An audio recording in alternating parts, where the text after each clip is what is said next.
নমস্কার বন্ধুরা, সৃষ্টি সাহা কিচেন উইথ ভিলেজ ফুডে আপনাদের সবাইকে স্বাগত জানাই। আজকে আমি রান্না করব চিংড়ি মাছের। এই দেখুন, এখানে চিংড়ি মাছগুলো কেটে নিয়েছি, এগুলো আর খোসাগুলো আলাদা করে নিয়েছি। এগুলো দিয়ে আজকে একটা ভর্তা বানাবো। এই দেখুন, কড়াইতে তেল দিয়েছি, তেলটা গরম হয়ে আসছে। এখন এটাতে দিয়ে দেব চিংড়ি মাছের।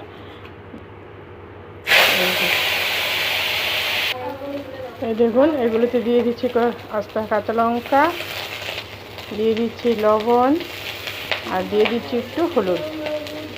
এখন এগুলিকে ভালো করে ভাজি করে নেব, কড়কড় করে। এই দেখুন, আমি এগুলিকে একদম মচমচ করে ভেজে নিয়েছি। এখন এগুলিকে নামিয়ে নেব। দেখুন, এগুলিকে নামিয়ে নিয়েছি। এখন এগুলিকে এই শিলনোড়াতে বেটে নেব, ভালো করে একদম বেটে নিচ্ছি। এই দেখুন, বেটে নিয়েছি, রেডি হয়ে গেছে।